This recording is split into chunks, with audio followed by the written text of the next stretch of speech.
My name is Christy Busby, and you are about to listen to the next episode of my podcast called F.A.T.E. From Atheism to Enlightenment. So come on in, join me. We're going to talk about it all, from atheism to enlightenment. Alrighty, guys, here we go. Get ready, and welcome to your F.A.T.E. Welcome, everyone, to the next episode of F.A.T.E. How's everybody doing out there? On today's show, I have licensed medical psychologist, researcher, award-winning author, Paul Karitzis. He's back on the show. We're going to be talking about the phenomenon of the precognitive dream. Super excited to have him back. Paul, welcome to your F.A.T.E., my friend. How you doing today? Hi. Thank you very much for having me once again. Very excited to be on. Last time we spoke about my book, The Riddle of Alchemy, and this time we'll be talking about precognitive dreams. So I'm very excited about that. Me too. I'm very excited to have you back on the show. I find you absolutely brilliant, and I love your insights on all things esoteric. So welcome back to the show. And the precognitive dream. Oh, well, first, I'd like to congratulate you on your award that you won for the Riddle of Alchemy, and just say it out, give you a little shout out on the show. Thank you. Well done. Thank you. Well deserved, and hopefully, more to come. Thank you very much. Yeah. All right, let's get into the precognitive dream. For those of us that aren't really informed on what exactly that is, me one of them, I'm much more informed after reading your book, but let's go through what the theory of the precognitive dream is and the definition and whatnot. Yeah, absolutely. A lot of people, they're like, what's a precognitive dream? And I guess a synonym for it would be a predictive dream, right? So, and some people will think, is it like a lucid dream? And in a nutshell, no, they're not the same. So a lucid dream is a dream where the dreamer actually suddenly becomes aware that they're in a dream, and they can kind of manipulate the dreamscape, right? Or they can manipulate the narrative to their liking. A precognitive dream, on the other hand, is kind of like a form of psi, right? Which refers to a class of psychic phenomena beyond the normal range of, I suppose, human experience. And usually with underlying mechanisms of action that haven't been quantified or explained as yet by Newtonian science, right? Or the empirical methods of Newtonian science. So they're extrasensory. That's why they're called extrasensory phenomena. And the four big ones, right, are telepathy, which most people would have heard of, which is literally kind of mind-to-mind communication. Then we have clairvoyance, which is a French word for clear seeing. And this is the perception of physical and psychic state beyond the sensory contact of any conscious observer. Then we have psychokinesis or telekinesis, and most people will know what that is. Okay, so that's the mind's ability to kind of directly influence physical energy or matter, like moving things without touching them, things like that. And then you can break that down to macro psychokinesis and micro psychokinesis. Micro psychokinesis would be something like affecting the roll of a dice. And then macro psychokinesis would be something like moving furniture across the room, right? Then we have precognition, which is the one to which precognitive dreams belong to. And that's kind of pretty much authentic knowledge of persons that has not yet entered the life of the sentient observer, or of events that have not yet come to pass, right? So it can occur in the waking state, and it can occur in the dreaming state as well. And then when it occurs in the dreaming state, it is called a precognitive dream. And they're the four big ones. And then you have other ones too, like, out-of-body experiences, which are OBEs. You have near-death experiences, NDEs, anomalous healings, reincarnation, and all that kind of stuff. All of those topics I absolutely love to talk about as well. As far as precognitive dreams go, when did that start cropping up into our human consciousness that people were having these? What's a little bit of the backstory, the history of when we started to realize that we were even capable, or that this was actually a phenomenon? What is the history of this? Yeah. It's quite fascinating because, precognition itself is kind of entwined into the cultural almost of innumerable cultures, right? It spans the entire length and breadth of human history or recorded history. Sometimes it's been conceived as a form of divination, and other times kind of as a, I don't know, revelatory component of religious and spiritual life, you could probably say. Flourished under the collective beliefs of like ancient Mesopotamia, ancient Egypt, ancient Greece, ancient Rome, the Near East, kind of like before this, stringent kind of socio-political reforms of the 4th century BC, during that time Christianity surfaced, right? And forced it to go underground a little bit. So in other religions of the world, like, for example, in Asia, Tibet, and India, where the Christian teachings kind of never took hold, they were disseminated kind of like much more liberally, right? So it was more permissible. Precognition and, all of those psi phenomena were thought of as more permissible. It wasn't something that was hidden. So in those cultures, it appears as though it survived without interruption. Yeah. So that's kind of like going back a little bit. So we It's hear about interesting that the church always seems to be antithetical. Yeah, yeah, yeah, always. yeah, At yeah, every turn, it's always yeah. the church that suppresses, demonizes, suggests that it's evil, Yeah. it's at every turn. I wonder why, gang. I wonder why. That's Because so because weird. yeah, totally. Because they want to be in control, right? So that they want to be the ones controlling the narrative. But precognitive dreams also appear in the Bible, right? So in the biblical scriptures, I think there's a really famous one that's seen by the Pharaoh. Kind of like this is a chronological rendition of 7 healthy cows and 7 malnourished cows emerging from the Nile. So Joseph interprets this to mean 7 wonderful years of abundance, and then followed by 7 miserable years of famine or whatever, and that's in Genesis. And then it was very common in Greece as well. So we had so many prophetic centers in Greece that were focused around precognition and foretelling the future. And, one of the oldest ones was the Dawner, right? In Greece, existed at about 800 BCE. The Greek tragedian Aeschylus kind of sheds a long proceedings over there at the Dona. And what he said was something like, I don't know, there was an unbelievable miracle, talking oaks, by which clearly and through riddles that you were addressed, right? So the priests were using riddles to convey to individuals who had pilgrimage there what would happen to them in the future. So that's pretty interesting as well. And then they would enter mediumistic trances as well, the priests. And the most famous one that we know of is the Delphic Oracle. And I'm pretty sure many of the listeners would have heard of the Delphic Oracle as well. It's kind of situated in picturesque Delphi.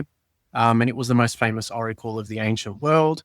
The prophetic utterances were uttered or relayed by this middle-aged woman who called herself a Pythia. And the Pythia would, purify herself in the Castalian spring before mounting this kind of like sacred tripod from where she would answer questions that were posed by selecting a black pebble for yes. And, black was no, white pebble was yes. Okay. And she would basically convey many of her, many of what was coming through to her through hexameters as well. So it was conveyed to the individual poetically, which I find really interesting. And she was also apparently in a hypnotic trance when she was doing so. Yeah. So, and I think the type of answer that she gave probably depended on how much money you were willing to offer, right? That's So, interesting. yeah, totally. So if you didn't offer that much money, it would basically be a yes or no answer, like a black pebble or a white pebble. If you're willing to offer more, then she would probably go into her big hexameters for you. Well, It's very, very interesting. it truly is. And in your book, you talk even about a couple of more famous examples of like the Lincoln assassination, and was Lincoln actually had a dream about his Mhm. own death, Yes. which I found to be Yeah. I Yeah. Yeah, absolutely. I talk about a few different ones. I think one was Emanuel Swedenborg. Then the other one that I spoke about was Abraham Lincoln, and that's a very famous one. And he kind of has this precognitive vision. Um, when he was elected to the presidency in what was it, 40, 50, 60? Abraham Lincoln recalls that he glanced into the mirror, I think, and then he sees a double image of himself. Um, and this is him relaying this information to his biographer. So Lincoln, professes that he interpreted the image as this symbol of his fate, right? So it was a sign that he would be elected to a second term, but that he would be assassinated before its completion. So that's kind of like a precognitive vision that he has. It's not exactly a dream, but then he has a specific precognitive dream. And he, basically in the dream, he perceives mourners kind of like that are engaged in this heart wrenching lamentation. And then he follows kind of like the sound of the harrowing sobs down to the East Room, right? And there he kind of discovers this sickening surprise. He says that there's this catafalque on which rests a corpse that's wrapped in funeral vestments or something. And then around it, there's what is stationed as some soldiers who are acting as the guards, right? So, and then Lincoln in his dream asks them, who is dead here in the White House? And then, he gets a reply, and the reply is the president. He was killed by an assassin, right? And then we know that he was assassinated in due course in yeah. 1865, right? April something. So, that was a very, very interesting one, you know, Yes. you know. I mean, it really does make you think about what the nature of time is. And, but we're going to get into that. The other one that I just want to bring up, which I thought was interesting, was the one about the Titanic. That was Oh interesting yeah, to yeah. me. Yeah. Yeah. I love that one too. The Morgan Robertson. Yeah. Yeah. I remember when I was reading and exploring that, I'm like, could it be? It's It's so uncanny. crazy. Yeah, totally crazy. So Crazy. so Morgan Robertson was an American writer of novels and short stories, right? So in 1898, I think, right? He wrote this novel which was called The Wreck of the Titan. And this was about a supposedly, unsinkable liner that suffered the misfortune of basically hitting an iceberg and sinking. Some interesting characteristics of the Titan. It was called the Titan, right? Yeah. There was another submersible called the Titan, which kind of blew up when it submerged as well recently as It's well. really crazy, uncanny, the similarities of, I mean, Yeah, I think that word is cursed, like that word Titan. It's like yeah. anyone who, decides to do any kind of seafaring should not name their vessel the Titan. Right? No, I'm actually like I think that there's just bad energy that's connected with that Yeah. name, right? Yeah. Yeah. So Yeah. yeah. So basically some interesting characteristics of this Titan was that it was kind of like this triple screw ship. And I think it had like 24 lifeboats, and that the lifeboats weighed in at 70,000 tons. And then it was on its maiden voyage, right, from Southampton to New York. So that in itself is fascinating. Like the parallels are pretty precise, right? And Exactly. it sounds a lot like the Titanic. So in fact, the details pretty much are identical. So They're identical. yeah. So basically, the Titanic kind of weighed at what 66,000, tons or something. It was a triple screw ship with 20 lifeboats, and it embarked on its maiden and only voyage, Yeah. from Southampton to York in 1912. So and then it struck an iceberg and sunk. So, we're thinking, is this coincidence or is it genuine precognition? Was Morgan Robertson actually channeling something that was going to happen? Yep. Right? That's exactly right. You That's know, exactly right. What yeah. is what does science say to explain this phenomenon currently? What is what is their theory behind the precognitive dream? Do they even recognize it as something that is real, or do they dismiss it as anecdotal? Like, what's Yeah. their current position on it? Well, my impression is that, mainstream or orthodox science hasn't really been amenable to the idea of precognitive dreams, right? It kind of stands on the periphery a little bit, and it's a bit of an anathema. There are some, there are some scientific models that can account for it. So there's, experimental finds in mind matter, MMI, mind matter interaction that offer clear support for precognition. So, for instance, there's this one called, I think, the conformance interplay model. And this is a theory which envisions a whole cluster of anomalous phenomena like telepathy, clairvoyance, and precognition as a form of unconscious data gathering, activated by motivational salience. I don't know whatever way to put what other way I can frame that, and mediated by extrasensory means. So that's one. It's called the conformance interplay model. Then there's this other one called weak quantum theory, and most people like the word quantum, right? So Yep. this is a theory which has been around for a while. And this kind of can account for the collective type of precognitive dream, the dreams that we have which pertain to others and other significant events that are going to happen that don't directly affect us, right? So, that's weak quantum theory. The possibility that there's this quantum entanglement of minds in a collective unconscious, and that pretty much is evocative of Jungian thought as well. So there's many competing theories out there that can account for precognitive dreams, but these all sit on the periphery. Yeah. They're not accepted by orthodox streams of of science, right? What parades of science in this day and age. Yeah. You talk a little bit about the fact that the rise of Darwinism and materialism helped move us from having that even be a scientific valid term, Mhm. because it changed the overall thought process of what science could be, what is possible, and it kind of pushed any theories on that fringe right out the way of being able to be even spoken of in mainstream science, Yeah. which I thought was unfortunate because, you know, I think now we're trying to unfold and unwrap, and people are starting to like wake up more. But I feel like science is so behind the ball, and investigating things like this is real phenomenon. Yeah, absolutely. And that's definitely been a barrier to exploration of these non-physical phenomena. So all of this probably began, with Galileo and Descartes, right? So Galileo basically surmised that matter could be quantified, right? So primary qualities were things like weight, motion, size, and these qualities were measurable, and hence these were objective, right? So it was something that's palpable, something that you could touch, see, right? So that is real. Secondary qualities were things like color, heat, taste, and these were subjective, right? Because everyone experienced them a little bit differently, idiosyncratically.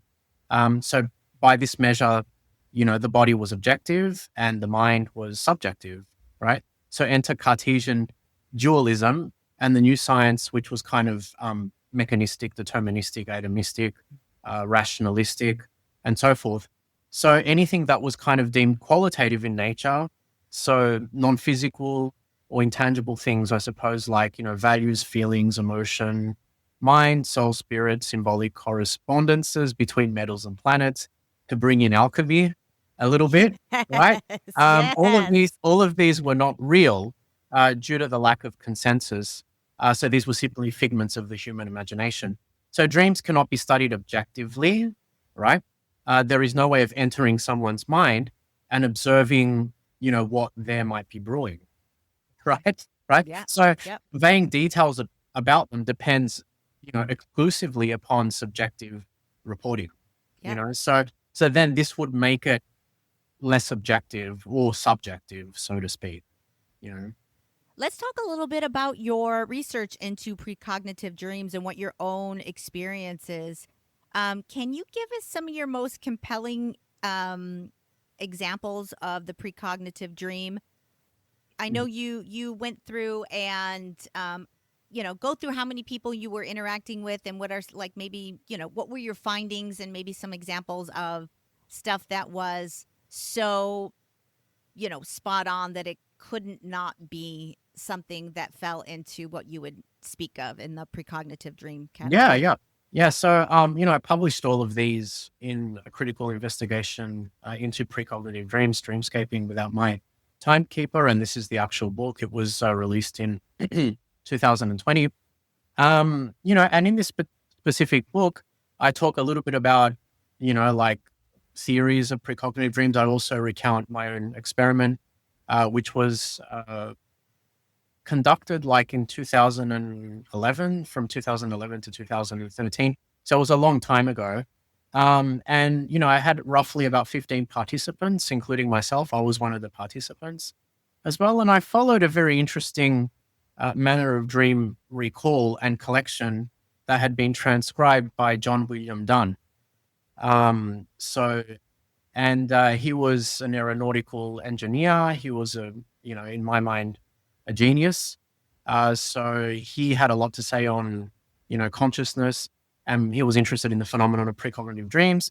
And in his book, he kind of transcribes how he collected data from individuals. So basically, what he did was he got them to record on a day-by-day basis their dreams. So upon awakening, they would have like a pencil and a pen, and they would wake up and then try and recount an element of a dream and then write as much as what they could down onto the paper.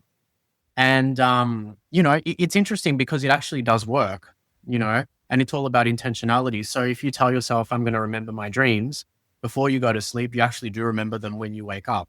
Right. So, That's interesting because I really don't remember my dreams. Like when I yeah, started reading your book and stuff, I'm like, I don't really remember any dreams. you can entrain yourself to remember them 100%.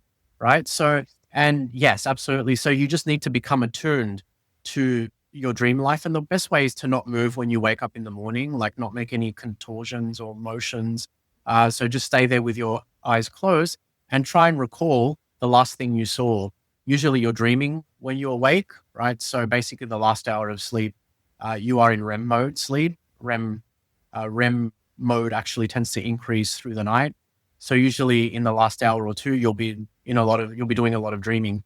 So usually you can recall something, and then, if you can recall one thing, then usually other things will start to return as well, will start to come to consciousness. So, I got them to record over the course of a week.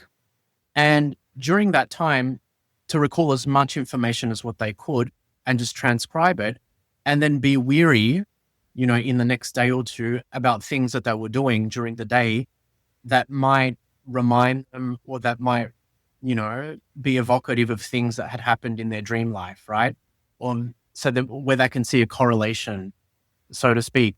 So, a lot of the participants that I had weren't very in tune with their dreams, though they kind of went through specific trials and then started to recall their dreams.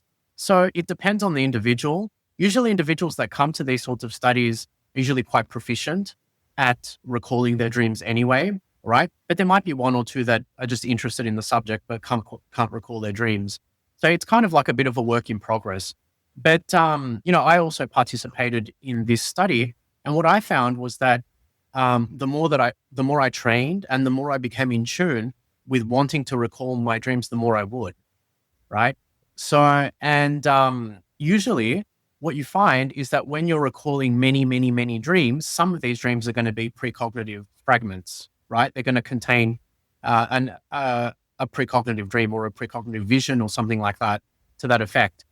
And they usually come in fragments, right? It's like it's not going to be like a protracted sequence, which ends up being a precognitive dream. It's usually like one little aspect of the dream, which then proceeds to happen or unfold or unravel in real life, usually the next day or sometimes 2 days later.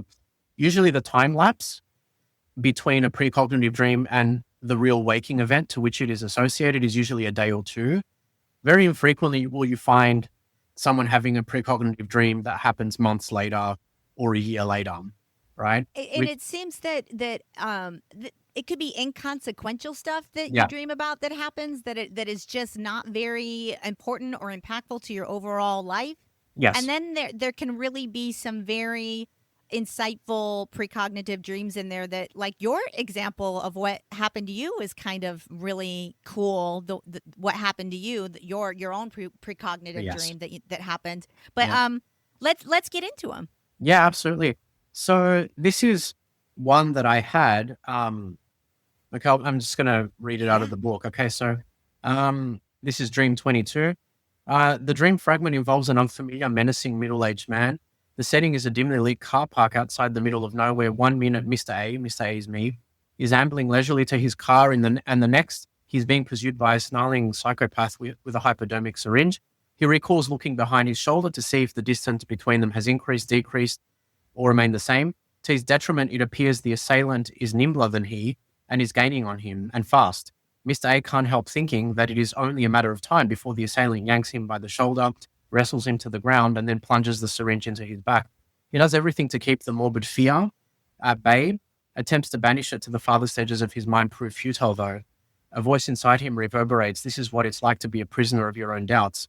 How long do you think you can keep on running? How long?" Before he can fathom these observations, from his own superconscious, his legs buckle under the weight of the assailant and they both tumble to the ground. Mr. A cries out in surprise as the needle is jabbed into his left rotator cuff, just a few inches below the supraspinatus muscle. "No, don't!" Mr. A exclaims, reaching over his shoulder with his left arm to wrench the syringe out. Once Mr. A has tossed it aside, his eyes dart to and fro, probing the darkness for the sneering psychopath who had attacked him only seconds ago. Like a Houdini, the assailant has vanished into thin air. So that was the actual dream. Then the waking event, which happens 2 days later, not one. 2 days after this disturbing otherworldly encounter, Mr. A suffered an injury to his left rotator cuff, which drastically limited his range of motion. A physiotherapist he visited in due course localized the injury to a region below the left supraspinatus muscle. Right? Isn't that crazy? Yeah, that was probably one of That Mm. that is crazy. Yeah, totally. I remember having that and thinking, I remember when I got injured and I was like, I had that dream and that the connection is just ridiculous. Like it's so precise that it can't be arbitrary, It's exactly right. or due to chance, right? It has to be legitimate. Like, Yeah. yeah. There's this There's information that's coming through at that point in time, which is warning me that this is about to happen unless you change your course of action, right? Yes. And and we'll talk a little bit about kind of tying into this is the concept of free will as well, and whether we have free will or Yes. not. So in the context of free will, and we'll talk a little bit about that. But that was one of the most profound ones that I Yes. had. Then there was an interesting one that my cousin had. Okay. Okay. So my cousin, so this is Dream 38. Okay. In this dream fragment, Mr. T is relegated to the role of a passive observer. He watches on as Lara, an acquaintance from work, engages in some tricky multitasking. She's balancing herself precariously atop a steel ladder while changing a light bulb. Mr. T hears an angry voice reverberating from the dark recesses beyond. He feels it is directed at Lara. This is the waking event that's connected with this dream. The bizarre nature of the dream piqued Mr. T's curiosity, and he confronted the protagonist about it the next day. Dashing up to her with a mischievous grin, he gasped, "Lara, I had a funny dream with you in it last night. You were standing on a ladder in the dark and changing a light bulb. There was all this yelling about you. However, I couldn't see where it was coming from. I thought I should mention it because it made no sense whatsoever." At this point, Lara's face flushed and her jaw dropped in disbelief. "Oh my God, that's so scary. I just copped a barrage of insults from my landlord because I dared to change a light bulb outside without his approval." I mean, Right? And to your point about them, some of them just being completely arbitrary and random, and I don't know, like having nothing to do with your life. I mean, I Yeah. guess they're ones of the collective variety, but you think they're completely inconsequential, right? totally. And you think, why is this information coming to me at all? Yes. Right? Yes. And it also makes you understand how connected we are, because why is he so even connected? I mean, I know they're coworkers and maybe they were even friends, but like there had to have been some sort of like energetic connection or some sort of pull there for him to even be consciously dreaming of what's happening to her, which I thought was just mind blowing, Yeah. actually. Yeah. So Harry, my cousin, is someone who is very attuned to his dream life, and he studies druidry. and he's very esoteric minded like me, but he also cultivates that side of himself as well. So he's very attuned to these subtle energies in the cosmos. Um, so I thought that he would be a good participant, and he definitely came through for me. Yeah, he did. Yeah, He knocked it yeah, out of the park on that yeah, one. yeah, totally, totally. Yeah, and then you think, what are some of the finds that I made through this investigation?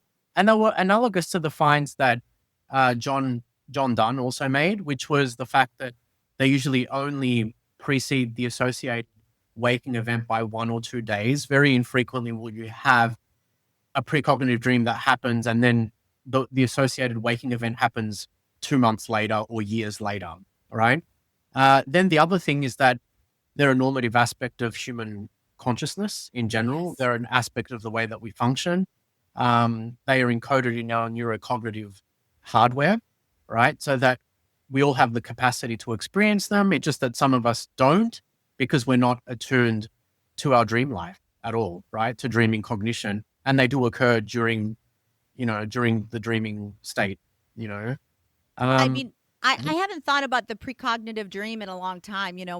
After our first interview together, I think you brought up that you had done a book on it, and I was like, oh, that sounds so like interesting. I'd love to talk about that.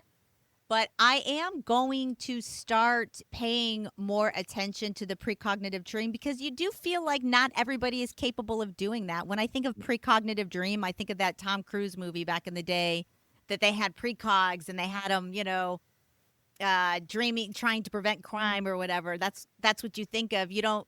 And they were like really spooky, mystical little beings that were doing it. But I guess we're all really spooky, mystical little beings because we all have the yes. capacity Yeah. to Totally. to do this. Yes. But we're not, as you said, we're not tuning into it and making the effort to use dreams as could people start using dreams not as a fortune telling thing, but as something as of a guide or a not intuition, but something of that ilk, where if you're paying attention, you're tuning into your dreams, you may learn more about what's going to be coming up or what you should be paying attention to in your own life. Yeah. I'm going to start paying more attention to it for sure if I can. I mean, I've had some brain issues. I've had meningitis and encephalitis, and I've had some issues. Okay. So I don't visualize very well. Like when I want to visualize an apple in my head, it's not that, it's kind of dark in there. Yeah, I yeah, also, totally. Yeah, and that's a great way of being able to control your nervous system as well, right? Your autonomic nervous system, to activate your parasympathetic tone, your parasympathetic nervous system response is to, visualize an apple. If you visualize a lemon, right, usually, or a lemon being spliced in half, most people will salivate. So there's mm, mind affecting body, right? Or, right, mind affecting matter. So there's a direct example of that. So you can see how the imagination compels the body to obey it. And I believe Aristotle said that. So that it's kind of like a very interesting statement. The imagination compels the body to obey it. it's I mean, it aligns a little bit with like we are co-creators of our reality when we start getting in that kind of aligns perfectly to what we are. Yeah, Really, yeah, yeah, absolutely. let's Yeah. get oh, Go go ahead. ahead. No, no, no. Go ahead. I was gonna start getting into the time aspect of this as far as what does this say about time? Because if your brain or your subconscious mind already kind of knows what's coming up from you, what does that say about free will? What does that Right. say about destiny? You had mentioned Dunn already. He Yeah. has a serial time Yeah. theory. Mhm. I was going to ask, why don't we? What is that? Let's Yeah. get into that. Yeah, absolutely. And this is a very significant and important part of the work as well. The study of precognitive dreams, because I came into the study through Dunn and Dunn's serial time theory. So basically, the theory of serial time, right? And serialism, he calls it. So this totally kind of challenges the Cartesian Kantian epistemological model of unidimensional time, right? So unidimensional time is forward moving, apparently, like a river, right? So time has been compared to a river. So serialism introduces retrocausality or reverse causation. So as we know, John William Dunn was basically a renowned aeronautical engineer. So he basically was from Ireland, and he developed an interest in the nature of consciousness and precognitive dreams. And he used, as I was saying before, he used this method of dream recall, basically recording dream fragments immediately upon awakening to tap into the dream world. And he discovered that there precognitive glimpses of events that would transpire later. So basically, he had a very deep knowledge of mathematics and physics, and this enabled him to, develop a very accurate way of quantifying them. Basically, he tried to develop a theory which explained precognitive dreams, and these would correspond very well with Einstein's theory of relativity and psychic investigations into what they called a hidden observer, the other self, right? So this was very popular during Dunn's time, the idea of a hidden observer. Okay, so the main premises of this theory, serialism, are that. So if our dimension of time is, if one dimension or this dimension of time is forward moving, then there must be another dimension which is outside of that, lies outside of that, and is outside our conscious awareness that measures its speed, right? So that second dimension is measured by a third, the third is measured by a fourth, and so on. It's kind of like a little ladder. Okay, so if there are multiple levels of time, then there are aspects of consciousness that correspond to each of these levels.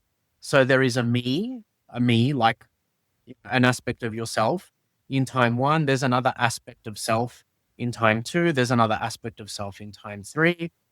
The higher the me, the greater the freedom in moving forwards and backwards in time. So hence each individual we can think of as being comprised of a ladder of selves, right? So your second self, which is the one that's in the dream state, has like a wider bandwidth than the self which is immured in the body, right? So if that makes sense. So only the first, another aspect of his theory is that only the first me is corruptible, the one that exists in the physical dimension and is inside the body, or is responsible for the movements of the body, animates the body. The other me's continue after death, apparently, implying that human beings are immortal. And he talks about this in his books, right? So he has written quite a few books. So Dunn was just a completely fascinating individual, and he came to his conclusions based on, experimenting with these things and logical deduction. So he was a maverick, don't you think? yeah He was yeah a total maverick when it yeah came to investigating and doing it in a scientific manner and coming up with his theories. And quite frankly, I think he is pretty accurate. it's Just go ahead. no, it just his theory has always fascinated me because, according to conventional orthodox science, there's, we have the space-time continuum, we have 3 dimensions of space and 1 of time. But he's like, no, there's not just one unidimensional forward-moving time. There's other times as well, and that is implicated by precognitive dreams, because if there's only one unidimensional model of time, how could precognitive dreams exist as a veridical phenomenon? They wouldn't. Do you know what I mean? So the fact that they exist suggests retrocausality. There must be another dimension of time that we're not necessarily aware of, in the 3-dimensional state, in 3-dimensional time, or whatever, however you want to term it. It all points to a multi-dimensional reality that we're living in. That is what it all signs lead to that theory. Yes. Which the more and more I'm doing this, and the more I talk to people, and the more I talk to past life regressionists and brilliant minds like yourself, it seems that is the basis for what reality truly is multi-dimensional in nature. Which I can't wait till the rest of us catch up to to these. It's going to be an exciting time to be alive when we all start really understanding what we are and who we are. it's interesting times. So having said all that, um, the what does that lead us to believe that our lives are? Is everything fated? Do we have things that are predestined to happen no matter what we do? Do we have free will? Is deja vu a form of precognition in a weird way, or how does that play in? Lots of people have deja vu. Those are lots of questions. Feel free to address them in whatever order you like. Yes, yes. It's a very interesting question. I think the question of deja vu is fascinating because Yes. a lot of people will have, the feeling, or like they'll come to the realization that, oh wait, I've been here before, yet I haven't really been here before. And I think a lot of the times, I'm not sure it always points to this, but a lot of times what it might be pointing to is the fact that you've experienced something like that, maybe in your dreamscape, or that you've experienced it in a precognitive dream. Um, and you couldn't remember the precognitive dream. And then it happens in real life, right? In a way which mirrors what happened in the dreamscape. And you're like, oh, wait, this feels very familiar. It's happened before, but I'm not sure where. And that could be, basically an instance of you remembering an aspect of a precognitive dream that you had the day before or days before or whatever. You know what I mean? So that's one way of construing deja vu, Yeah. Yeah. but they're not the same, right? They could be connected, but they're two, I feel like they're very two different discrete phenomena, you know? Yeah. That's the way that I kind of see it.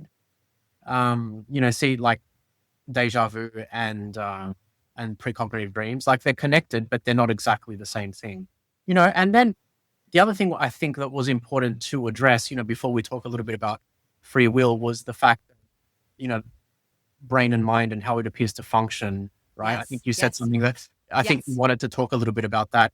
Absolutely. So I wanted to mention this before launching into the debate of free will, because it's important to understand this.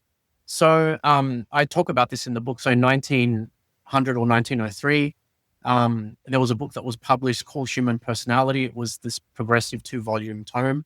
And this kind of challenged the conventional wisdom of the time, right? So it was published by Myers. And it kind of outlined this synoptic approach to the study of human constitution and functioning, but it also pretty much broke new ground by staging what we might say is this philosophical insurrection against materialistic assumptions of reality, right? Which were monopolizing which are monopolizing, I suppose, the climate, right? The Yeah. intellectual climate. So basically, what Myers did was he kind of like outright rejected this more focused, limited, and constrained computational model of the mind, right? So, and he basically elected instead to say that, to focus upon filter or transmission models, where the brain is seen as kind of like this transfer and storage device, right, for the entire spectrum of human consciousness. And that was very, very progressive and brave for him at the time, right? So you might think of precognitive dreaming, cognition, as kind of like this specific frequency range. Think of it as kind of like a radio station where information about the organism's future states seeps into the individual's cognitive workspace or awareness, right? So, and then of course, Christy, we have the mysteries of the mind. And, sometimes the materialistic frames of reference associated with eliminative materialism don't hold up to scrutiny, right? So I don't know if you know this, and a lot of people don't know this, but, there was this neurosurgeon called Wilder Penfield, and he had an associate called Herbert Jasper, right? Very famous neurosurgeon. He mapped out a lot of the human cortex and the sensoromotor homunculus in the brain. And they conducted these ambitious clinical procedures on more than about, I would say, 500 patients with intractable epilepsy. So they were removing kind of like cortical scar tissue, which was causing seizures. And today, this technique is called cortical stimulation mapping, and kind of like is standard practice, right, for guiding tumor resection and epileptogenic zone resections. It involves stimulating areas of the exposed cortex, right, while the patient is awake, which seems kind of weird. So there's no anesthesia that's used. So what he found was that when he ran his electrode over areas of the mesial temporal lobes over here, right, the patients reported kind of like this transient doubling of awareness, right, where one part of their cell remained anchored in the present moment, and another part experienced past life memories, not past life memories I'm not talking about a prior personality, past life memories as in part of their own autobiographical history, right? So many of which had been forgotten, right? So he stimulated that area, and then all of a sudden, the person is present, but then concurrently remembering, I don't know, a time when they were sitting with their mother near a river, which they had completely forgotten. Okay. So what is this? What then is this? Right? So are these the predicates for a self as context? Like how would this work if the mind wasn't something separate from the brain? So where is this self as context, right? Why can't we stimulate a part of the brain that produces that awareness? We can't, because that awareness is probably outside of the brain, right? That's very controversial, but we need to keep that in mind. And then we also have autoscopic phenomena and OBEs, right? Which can kind of be induced by stimulating the superior and middle temporal gyri and the angular gyrus, right? In the non-dominant right hemisphere over here with an electrode. So in an OBE, we know what OBEs are, right? The person basically sees the world from a location outside their own body. And in an autoscopic phenomenon, one sees their own body in extrapersonal space. So how would this be explicable from a materialistic frame of reference? Okay, so we need to hold that in mind. And then we think about some of the finds of Benjamin Libet, and he was a neuroscientist as well. And he contributed something to experimental neuroscience. And his discovery was that there's this kind of salient neural activity in the supplementary motor cortex, roughly about a third of a second before the intention to move enters conscious awareness, meaning that the decision, right, may have been made non-consciously, but that there's still like this, I don't know, 150 millisecond gap between the time someone becomes aware of the intention to move and the actual motor act itself. Does that make sense? When Okay. I read that in the book, I was like, that is next level information right there, because I immediately thought, then who is controlling the Rolling. ultimate? Who's animating us? Yeah, because it just makes you wonder, right? Because Yes. there's enough time to veto that decision for the motor act to happen, right? So there's no neural signature in the brain for a conscious veto. That doesn't exist, right? So it's clearly this kind of non-conscious higher order control function, and it can't be reduced to a set of physical events in the brain. So that's something that we need to keep in mind. What does this mean for the embodied mind hypothesis? The idea that, mind brain are the same or different, right? So, there's a whole book written about it. He wrote Mind Time, and if you're interested, it's something that I highly recommend reading. It's called Mind Time by Benjamin Libet, and it outlines those experiments, and this violates materialistic frames of reference, and necessitates philosophical revision of our current worldview, right? Yes. Yeah. So we want to be keeping that in mind when we're talking about precognitive dreams, right? And then coming back to the free will, because we want to quickly talk a little bit about that. So knowing what we know about Benjamin Libet's findings, as well as kind of like the relationship between precognitive dreams and real world events, I guess it could be prudent to subscribe to a soft determinism. And this is the position that I espouse, right? Okay. A cautious middle ground. Okay. In lieu of a regimented either or position of absolute determinism, so that everything is completely predetermined, Right. versus absolute non-determinism, the fact that nothing is predetermined and that we have free will, unbridled free will, right? So if we adhere to this soft determinism, we might say that things are mapped out for us on a macro scale, and many significant outcomes are predetermined, right? And bound to unravel at certain temporal junctures in our lives. But there is wiggle room and a degree of flexibility in the manner in which we get there. Does that make sense? It does make sense. And I will just reiterate what I heard. Yeah. in my layman's terms, non-brilliant mind, what I heard was there are some things in your life that are meant to happen to you no matter what, but you do have little um you have the ability to make minor adjustments depending on what choices you make in the day to day. Yes. Is that Correct. Yeah. that sounds legit to me, that theory right there. I think that should be your next book. Yeah, yeah. I mean, this is it, really, isn't it? Like the concept of free will. It's such Yeah. a it's such a, There's a big debate about free will out there in some circles in the scientific community, whether or not we truly have it, yes, so yeah, or whether everything is just predetermined and that we're all yeah, slaves of our neural hardware and all that kind of stuff, right? And what yeah, we're programmed with from birth and what we're yeah, born with genetically as well. And I wanted to just read this last part out yeah, of the chapter on free will, which is in the book. I think the following metaphor is apropos in describing this soft determinism, and this is in the actual book. We are all marionettes recapitulating the same circular motions within linear, co-created narratives across an ambient background of fields, known as the time-space continuum, the realm of gross matter. On the odd occasion, we peer upwards and become vaguely aware of the prehensile forces to which we are attached, with strings, the prodigious gravity of the past, and rarer still do we twitch and acquire the urgent lucidity necessary for the mobilization of internal resources as to encumber an interaction from incurring or an action being carried to completion, right? So we have some degree of control. Our inclination for indolence, we're all a little bit lazy, means that we're swimming against the current and more likely to take the disempowering path of least resistance. We do that a little bit, right?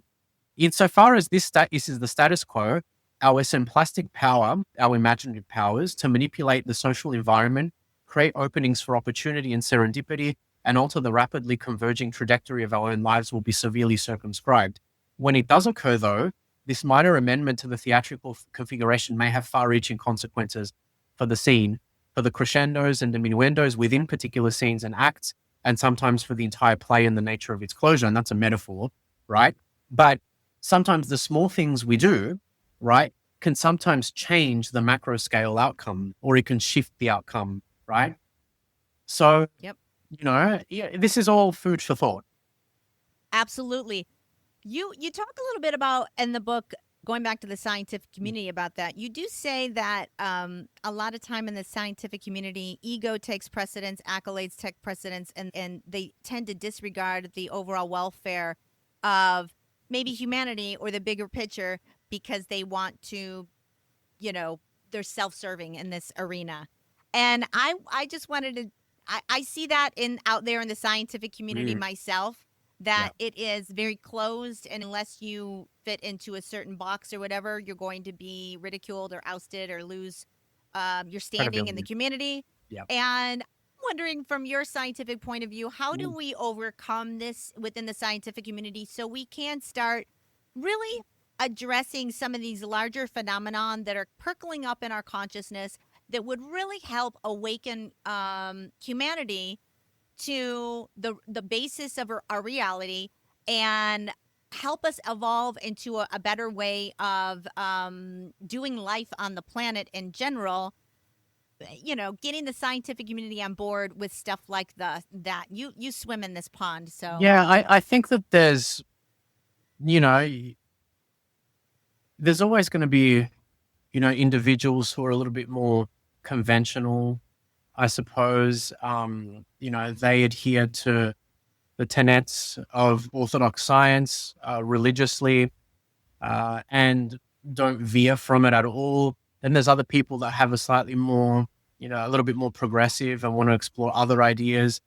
And they I think the important thing when it comes to this is to know science, to know the methods of science, the methods of empirical science, and to be able to demonstrate something empirically, which it's a little bit difficult to do because, with the tools, the diagnostic tools, the experimental tools of contemporary science, these all come from a materialistic frame of reference, right? So you're not going to be able to explore the continuum of non-physical phenomena with these methods, right? yeah. So yeah, it's like we need to kind of go back to the very beginning, pick it all apart and rebuild other tools that are going to be able to measure, Yeah. some of these phenomena, and that requires a degree of chivalry and bravery. Yes. And, And system busters. We need yeah, system absolutely. busters. Yeah. Paradigm busters. And you will be perceived as a bit of an iconoclast, right? In the end. And there's no ifs, there's no two ways about it. You just have to go, that baptism by fire, you kind of have to cross it, unfortunately on some level. And yeah, it'll take a fair bit of empirical chivalry to get past that, bravery, bravery, courageous, bravery, courage, all of that type Yeah. of. We need that in the scientific community, because I would love to see us start addressing some of these things in a macro way, where people were paying more attention to their dreams and started understanding that things are much more non-physical than physical, Yeah. and what our brain really is more of something that can tap into a, dare I say, a higher connected consciousness dimension, and that's really our natural state. That's who we are. We're co-creators of, and I know you're coming from, which I love and respect, a very agnostic point of view on many things when it comes to religion and nature of reality. And I'm starting to swim much more into this world of that it is much more complex, layered, metaphysical than we would like to, than what science is ever going to maybe own up to. Yeah. And I do think there's a level of suppression out there in the scientific community as far as like not wanting this area of our lives to be illuminated to us to a certain degree. Yes. So we have to keep talking about things, phenomenons like this, and putting it out there and giving people information to start making them aware more of what and who they are and what we're really capable of. Yeah. We're Yeah, totally. we're Go ahead. go ahead. No, I completely concur with that assessment.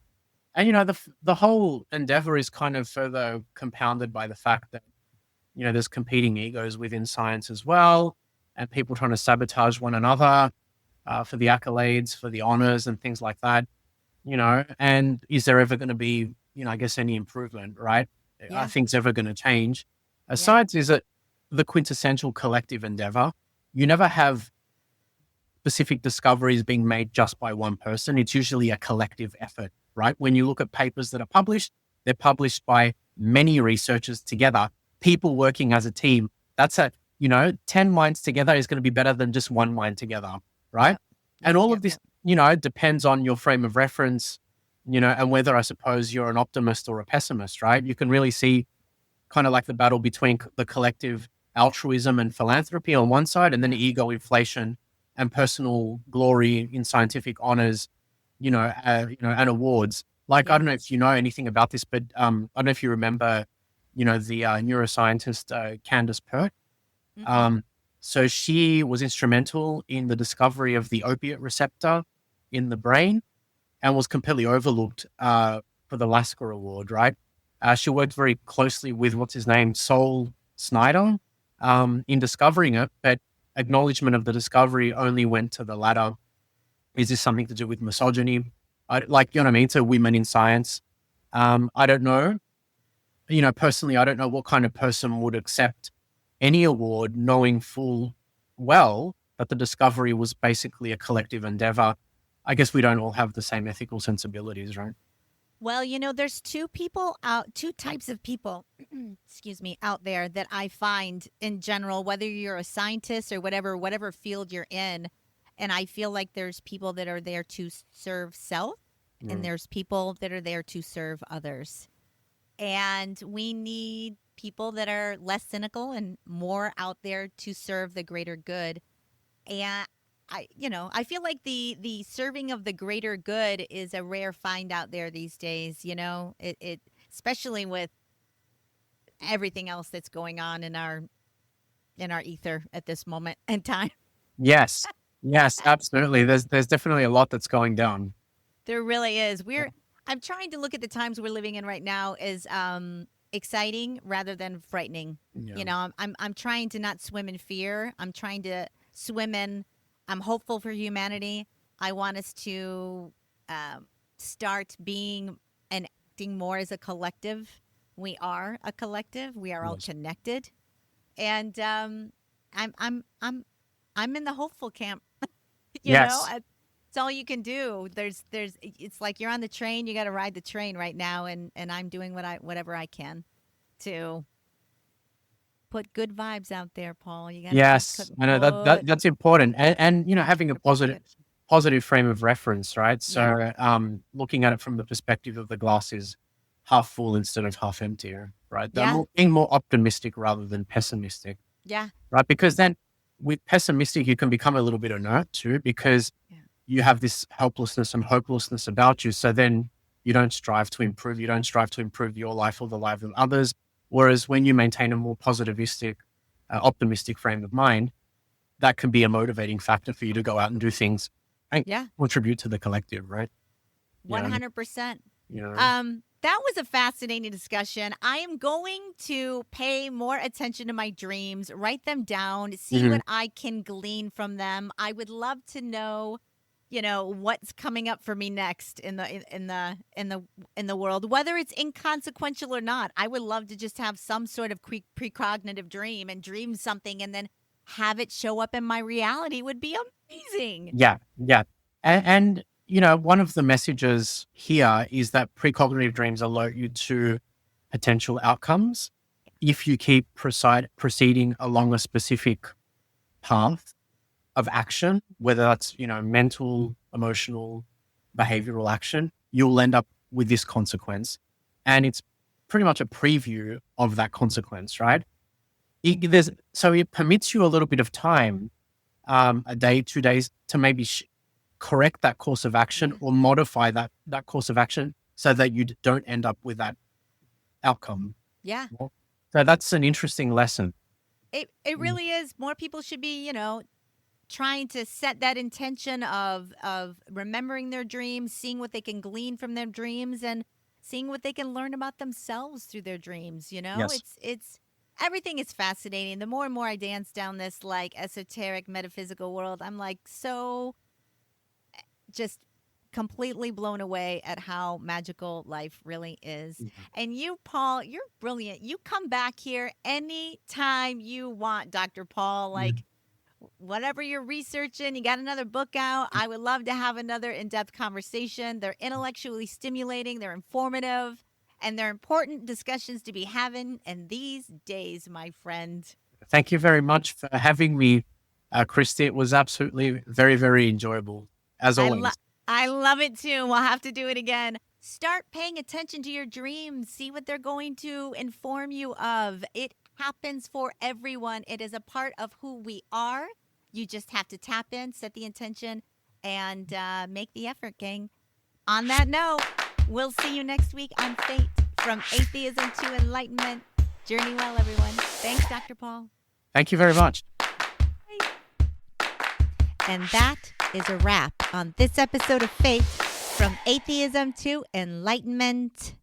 I want to thank Paul for coming back on the show. Precognitive dreams, gang. That was such an interesting topic. It really does make you think about what is going on in our reality where we can dream something and then it happens. It makes you understand that things are much more complex than what we are told.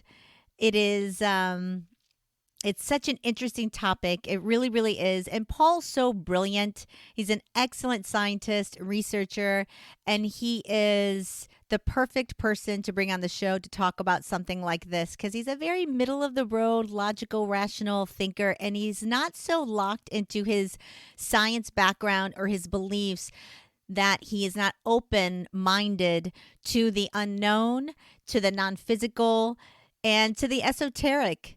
I think as we trot down into the future of humanity, I think the non-physical, these phenomenons are going to be studied more, and I think more and more real science is going to come out backing what Paul and I discussed today on this very show with regards to the multi-dimensional manner in which our reality exists, and how precognitive dreams are a true phenomenon, and that it does indicate that our material brain matter is functions more as a antenna like structure that is tapped into a consciousness that we don't currently accept as a possibility. So I mean, I love doing these shows. I love learning about these things. I love diving deeper into what and who we are. I have really only just begun dancing in this direction. I've spent many years in the scientific community. My degree is in animal behavior and neurobiology. I used to work with animals before I got into the movie industry. And so I was very much had the science brain. And now that I've had my own spiritual path awaken, and I have opened up to all these various different types of concepts that I'd never been exposed to before, it really has brought me to be much more of a thinker instead of a letting information just, that I already agree with come into me. I really do like to analyze and think about things. And the concept of precognitive dreams is a very interesting topic. And when you bring in the book about the Titanic, or that Abraham Lincoln had his own precognitive dream based on his own death, and how dreams could be a way that we could tap in to our inner selves, to things that are coming up in our reality that we may or may not want to have come to fruition.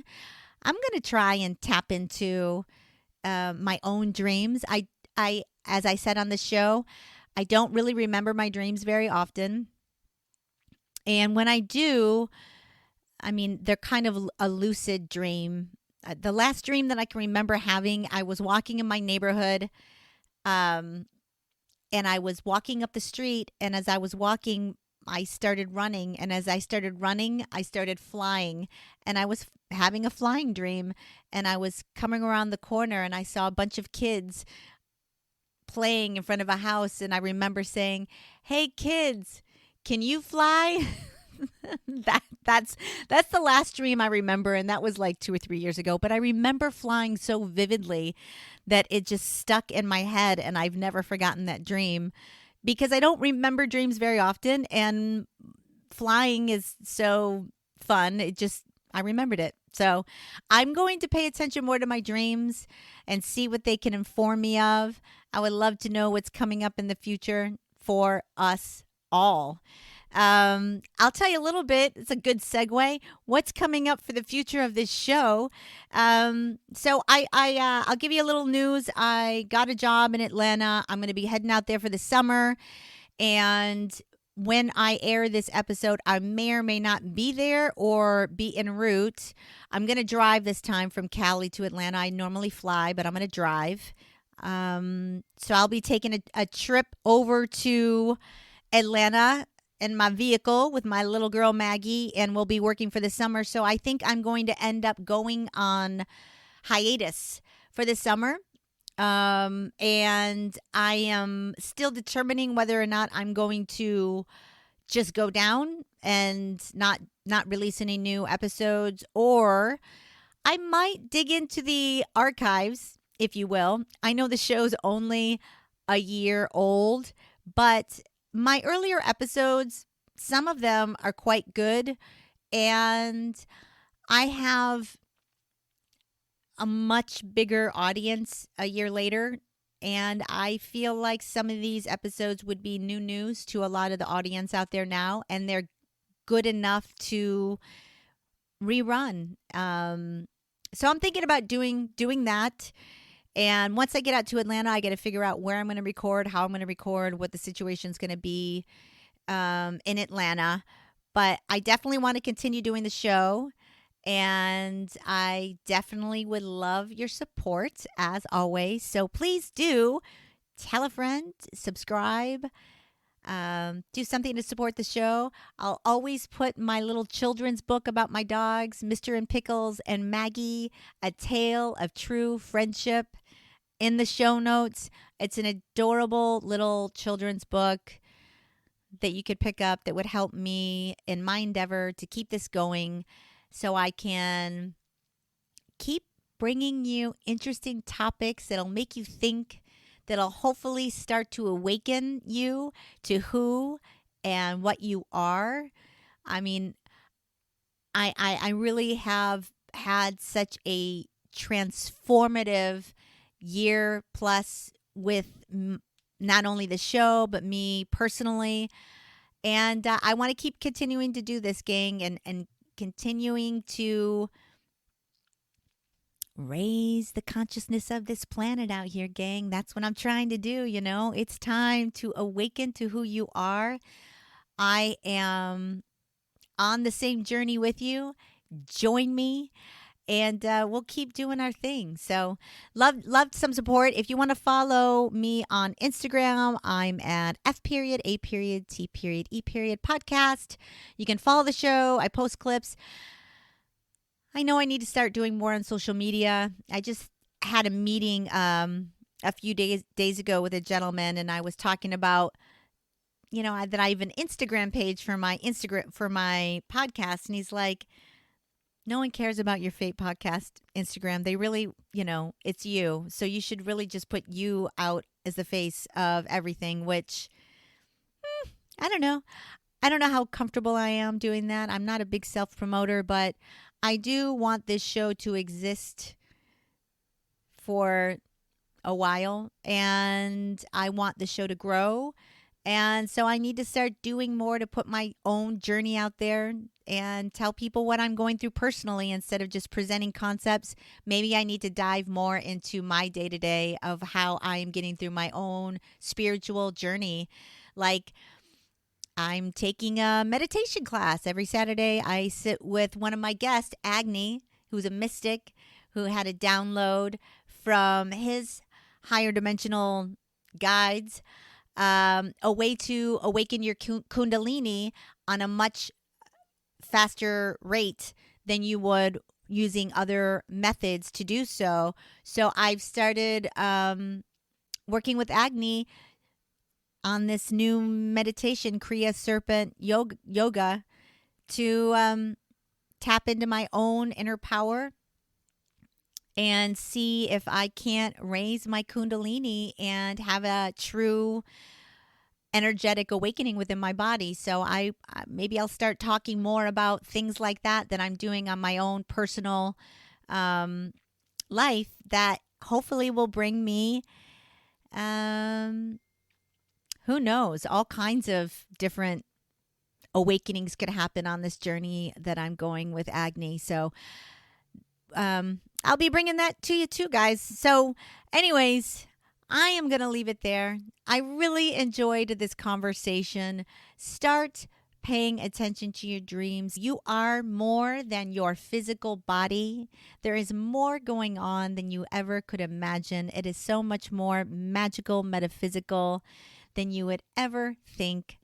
And tune in next week. I've got some great guests coming up for you. I will put his book, A Critical Investigation into Cognitive Dreams, in the show notes. I'll also put The Riddle of Alchemy in there, which is another book by Dr. Paul, which is about alchemy. He is a brilliant man, and I'm sure he will be back on the show. And alrighty, gang. Well, welcome to your fate, everyone. I'll see you next week. Journey well. Bye-bye.